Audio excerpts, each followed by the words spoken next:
Perkenalkan, nama saya Susan Aliftaningsih, NIM 19104169952. Kelas A3, jurusan manajemen. Mata kuliah Analisis Lingkungan Bisnis dengan dosen pengampul Adi Mursalin, SEMM. Di sini saya akan menjawab pertanyaan soal UAS Analisis Lingkungan Bisnis. Yang pertama di sini ada soal bagian A. Bagian A berkenaan dengan aktivitas mahasiswa di WhatsApp dan di Google Classroom. Yang pertama, apakah Anda selalu hadir dalam kuliah analisis lingkungan bisnis? Mengapa? Ya, saya selalu hadir dalam kuliah analisis lingkungan bisnis yang dilakukan secara daring, karena saya ingin memenuhi syarat dalam komponen penilaian seperti jumlah masuk kelas dan mengerjakan tugas yang telah diberikan dosen kepada mahasiswanya. Nomor 2, berapa kali Anda hadir dalam kuliah analisis lingkungan bisnis secara daring? Saya mengikuti kuliah daring analisis lingkungan bisnis sebanyak 14 kali. Nomor 3, apa yang saudara lakukan selama saudara belajar analisis lingkungan bisnis secara daring? Manfaat apa yang saudara peroleh mempelajari analisis lingkungan bisnis secara daring? Selama belajar tentang analisis lingkungan bisnis secara daring, secara daring yang saya lakukan adalah mengerjakan tugas yang diberikan dosen, membuat video dengan materi yang telah diberikan. Manfaat yang saya dapat adalah bisa memahami sedikit materi karena dosen memerintahkan untuk membaca materi lalu kemudian dibuat ringkasan dan dikumpulkan dalam bentuk video. Nomor 4, apa tugas terstruktur yang diberikan oleh dosen saudara selama kuliah daring? Jelaskan tugas terstruktur Anda. Tugas terstruktur yang diberikan berupa membuat video yang kemudian diupload pada YouTube masing-masing mahasiswa dari ringkasan materi analisis lingkungan bisnis yang dibuat masing-masing. Soal nomor 5, jelaskan buku yang digunakan dalam kuliah analisis lingkungan bisnis. Siapa penulis buku analisis lingkungan bisnis tersebut? Pada tahun berapa buku tersebut ditulis? Berapa halaman buku analisis lingkungan bisnis tersebut? Berapa jumlah bab yang terdapat dalam buku analisis lingkungan bisnis tersebut? Coba sebutkan dan jelaskan secara singkat isi dari bab-bab yang terdapat dalam buku analisis lingkungan bisnis tersebut. Bagaimana pendapat Anda mengenai buku analisis lingkungan bisnis tersebut dan apa manfaat yang Anda peroleh membaca buku analisis lingkungan bisnis tersebut? Jawaban saya, buku yang digunakan adalah buku analisis lingkungan bisnis yang ditulis oleh Bapak Adi Mursalin, SEMM, yang ditulis pada tahun 2021 dengan jumlah halaman 789 halaman dan jumlah bab sebanyak 15 bab. Pada bab 1 membahas tentang apa itu analisis lingkungan bisnis dan fungsi serta definisi analisis lingkungan bisnis. Bab 2 membahas tentang lingkungan pasar dan lingkungan non-pasar, yang di dalamnya bagaimana mengelola perusahaan dengan sukses di lingkungan bukan pasar. Bab 3 membahas tentang strategi integrasi, di mana pada bab ini berfokus pada analisis dan strategi bukan pasar, serta integrasinya dengan mitra pasar mereka. Bab 4 membahas tentang media berita dan isu bukan pasar. Bab ini membahas peran media dalam perkembangan isu non-pasar. Untuk menganalisis peran itu, teori peliputan dan perlakuan media disajikan. Bab 5, politik privat dan tekanan sosial. Politik privat seringkali dipimpin oleh LSM dan aktivis sosial, dan banyak diantaranya menyimpulkan bahwa lebih banyak kemajuan dalam mencapai tujuan mereka dapat dicapai dengan menargetkan pelaku ekonomi secara langsung daripada dengan bekerja melalui pemerintah. Masalah yang menarik dari politik privat adalah lingkungan, kesehatan, hak asasi manusia, dan keadilan sosial, dan perusahaan seringkali menerapkan pengaturan mandiri pada masalah ini. Bab 6 membahas tentang manajemen krisis dan komponennya, penghindaran, kesiapsiagaan, analisis akar penyebab, respon, dan resolusi. Bab 7 membahas tentang mengetahui lingkungan bisnis, penggunaan strategi berbasis pasar di perusahaan.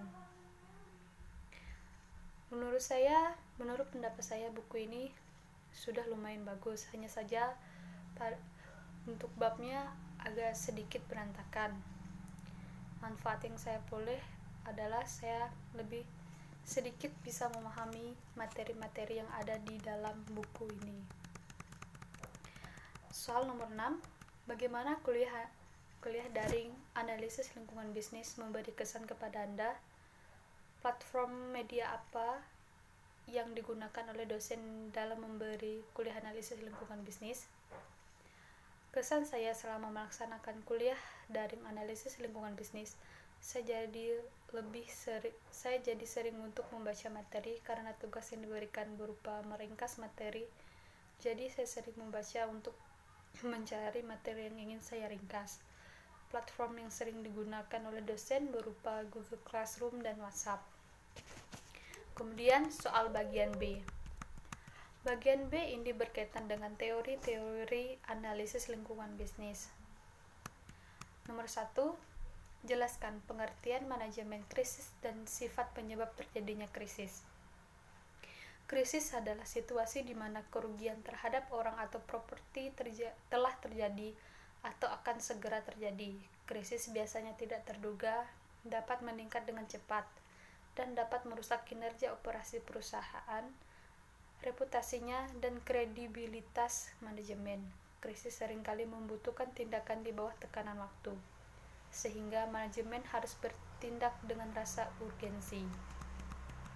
Nomor 2, sebutkan dan jelaskan komponen dari program manajemen krisis. Yang pertama, ada penghindaran. Salah satu aspek dari strategi penghindaran adalah audit. Satu jenis audit berfokus pada risiko dan penyebabnya. Kedua, kesiapsiagaan. Contohnya, Walmart berpengalaman dalam menangani berbagai jenis krisis, termasuk bencana alam. Analisis data penjualannya mengungkapkan bahwa sebelum badai, orang-orang menimbun barang-barang mulai dari air kemasan hingga generator, dan setelah badai melanda, mereka membeli gergaji mesin dan perlengkapan pembersih. Yang ketiga, analisis akar penyebab, yang bertujuan untuk mengidentifikasi penyebab krisis. Ini memberikan dasar untuk penyelesaian krisis saat ini, menghindari krisis di masa depan, dan kesiapsiagaan menghadapi krisis yang terjadi. Yang keempat, respon, mencangkup tindakan untuk menyelesaikan krisis, menangani akar penyebab, dan berkomunikasi dengan pemangku kepentingan dan publik dan pemerintah. Dan kelima, itu resolusi adalah penyelesaian. Nomor 3, bab 7 dalam buku analisis lingkungan bisnis adalah berkenaan dengan mengetahui lingkungan bisnis. Penggunaan strategi berbasis non-pasar di perusahaan. Jelaskan bagaimana menggunakan strategi berbasis non-pasar di perusahaan. Sebutkan contoh perusahaan yang menggunakan strategi berbasis non-pasar dalam melakukan bisnisnya. Jawabannya, inti dari strategi kompetitif berbasis non-pasar ini adalah berbagai langkah yang dirancang perusahaan lokal untuk bekerja sama dengan pemerintah. Ambil contoh Cina, di mana perusahaan lokal dengan cepat belajar bahwa menggabungkan praktik manajemen barat dengan pemanfaatan dukungan pemerintah yang cerdas dapat membuka pintu dan memenangkan kontrak.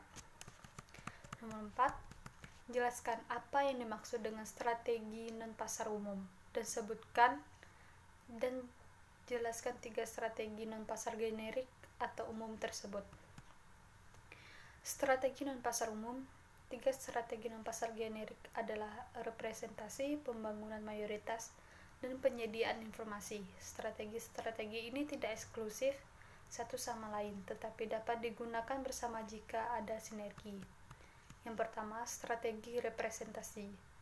didasarkan pada hubungan antara pemegang jabatan terpilih dan konstituen mereka. Karena anggota Kongres tertarik pada pemilihan ulang, mereka tertarik untuk melayani konstituennya. Kedua, strategi pembangun mayoritas. Pemilihan secara mayoritas diperlukan untuk memberlakukan undang-undang atau dalam kasus veto presiden. 2/3 dari anggota DPR dan Senat diharuskan untuk membatalkan veto. Sebaliknya, untuk mengalahkan undang-undang diperlukan pemblokiran suara mayoritas. Strategi informasional. Yang ketiga, strategi informasional. Informasi adalah sumber yang berharga secara politis. Nomor 5. Pilih satu bab dari 15 bab yang ada di buku analisis lingkungan bisnis dan jelaskan isi dari bab yang Anda pilih tersebut dan berikan contoh dalam penjelasan Anda. Di sini saya memilih bab 2, yaitu tentang lingkungan pasar dan bukan pasar.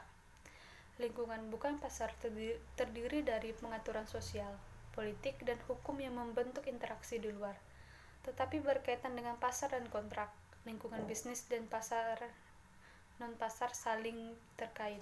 Aktivitas perusahaan di lingkungan pasarnya dapat menghasilkan masalah dan perubahan non-pasar di lingkungan non-pasarnya.